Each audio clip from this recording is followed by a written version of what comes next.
꼰대가 인용하는 그 고전이라고 하는 것은 정말 자기의 선입관과 편견의 프레임 안에 갇힌 고전인 것 같아요. 특히 또 고전은 어느 한 사람의 이야기이긴 하지만 서로 다른 사람들의 이야기들이 동시에 공존하는 게 고전이거든요. 고전의 전체를 보는 것이 아니라 자기가 옳다고 생각하는 것만 마치 이렇게 왜 가위로 오려서 그걸 레퍼런스, 근거로 내 말이 맞다라고 보통 이야기를 하는데, 이 고전이라고 하는 것은 다양성을 재해석하는 거예요. 그 시대를 살던 사람이 당면했던 질문에 대한 해답을 다른 시대에 그 시대에 맞게끔 어떻게 재해석하느냐가 너무나 다양한 재해석이 가능하다.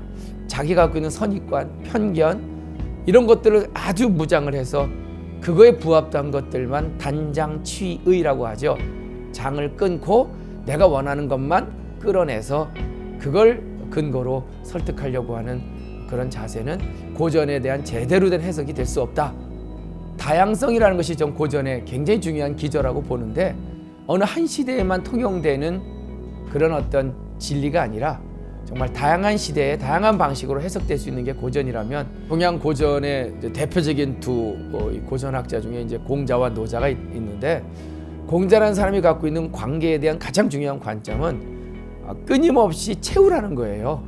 상대방과 내가 좀 더 좋은 관계를 유지하기 위해서는 충성을 다해야 되고 효도를 다해야 되고 또 존중해야 되고 상대방의 마음을 이해해야 되고, 이것이 이제 유교가 갖고 있는 굉장히 중요한 관계의 지속적 유지를 위한 방식이죠. 근데 아마 노자가는 그렇게 얘기할 거예요.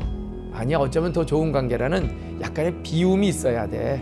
사랑한다는 것하고 말하는 것도 아름다운 관계의 지속의 방식이지만 때로는 정말 사랑하기 때문에 지켜봐 주는 것도 굉장히 아름다운 관계의 지속의 방법이야.